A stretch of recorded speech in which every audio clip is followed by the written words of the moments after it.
Bonjour, je suis Johanna Albert, cadre de santé au Centre de formation paramédicale de Niort et je m'occupe plus particulièrement de la gestion des stages des 3 formations, donc formation aux soins infirmiers, formation aide-soignant et auxiliaire de puériculture. Je vais vous présenter des informations principales pour vous aider dans vos choix et votre préparation éventuelle à l'entrée à l'Institut de formation. Les 3 formations que je viens de nommer reposent sur une alternance entre des périodes de formation théorique et des périodes de formation clinique sur le terrain, donc sur des lieux de stage. Et pour chaque formation, il y a un référentiel qui détaille très précisément la nature des stages qui doivent être faits et aussi leur durée sur l'ensemble de la formation.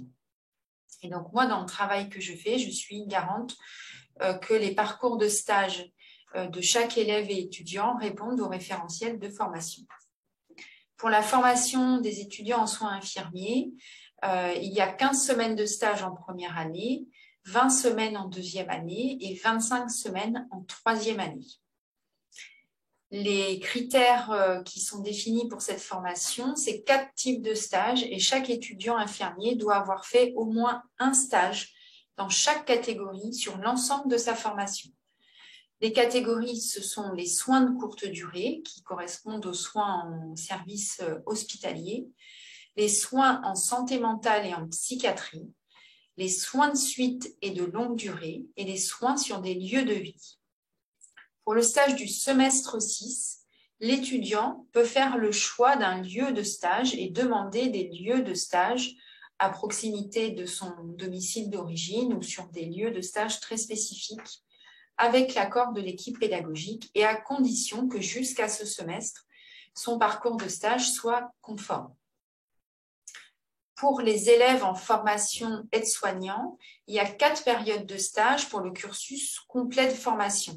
Pour la formation AS et AP, je vais parler des cursus complets puisque pour ces 2 formations, chaque cursus partiel a des critères spécifiques de durée de stage et de nature de stage. Donc là, je prends l'exemple des cursus complets.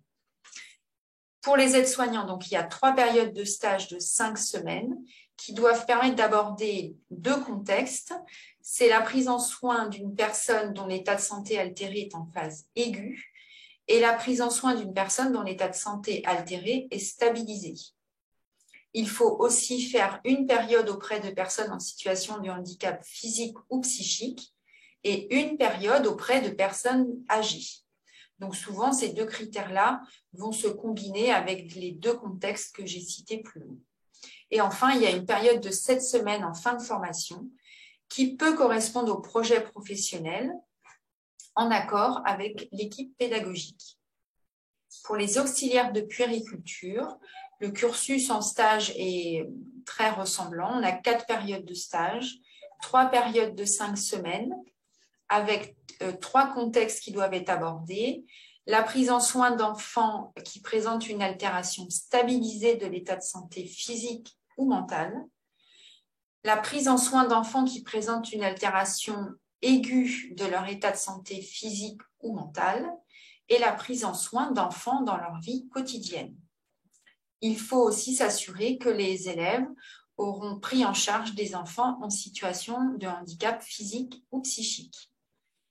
Et il y a également une période de stage de 7 semaines en fin de formation qui correspond au projet professionnel avec l'accord de l'équipe pédagogique si le parcours de formation et de stage jusqu'à cette dernière période est normal.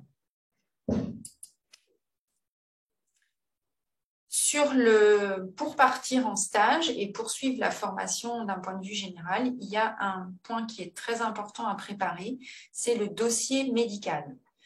L'admission définitive sera subordonnée à la production de plusieurs documents, un certificat médical qui atteste l'absence de contre-indication physique et psychologique à l'exercice de la profession et d'un certificat médical de vaccination il y a un certain nombre de vaccinations qui sont obligatoires, l'hépatite B, la diphtérie, le tétanos, la poliomyélite et la Covid-19.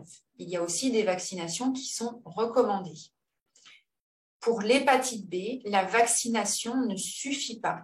Il faut apporter la preuve de votre immunisation, sinon vous ne pourrez pas partir en stage. Chaque année, il y a toujours quelques étudiants et élèves qui ne peuvent pas réaliser leur premier stage à cause de ce point. Donc, c'est vraiment très, très important de préparer ce volet de vaccination si vous voulez entrer à l'Institut de formation. Après, quelques informations plus générales. Les stages se déroulent dans des structures très variées, des structures publiques, privées, dans le champ sanitaire, donc hospitalier, social ou médico-social. Les terrains de stage partenaires du centre de formation se situent dans un rayon de 50 km autour de Niort et jusqu'à 80 km, voire plus, pour les auxiliaires de puériculture. Donc, le permis de conduire et le véhicule sont vraiment importants et nécessaires. À défaut, il faut envisager un logement sur place, sur vos lieux de stage. Et pour cela, à l'entrée en formation, vous allez renseigner un document d'information pré-stage et il faut bien penser à renseigner toutes vos possibilités d'hébergement dans des villes autres que celles que Niort. Précisez aussi que les horaires en stage sont identiques à ceux des professionnels et ils varient selon les lieux d'accueil. Vous allez travailler sur des horaires de matin, vous pouvez commencer dès 6 heures, de soir jusqu'à 22 heures, travailler les week-ends et travailler la nuit comme les professionnels. Pour certains stages et sous certaines conditions, des stages hors partenaire peuvent être demandés et effectués. En début de formation, je rencontre chaque promotion pour leur présenter leur parcours de stage, le fonctionnement de la cellule de gestion des stages et pour leur dire comment on va pouvoir se solliciter les uns les autres pour travailler tout au long de leur formation. Voilà les informations principales qu'on souhaitait vous communiquer pour cette journée de porte ouverte.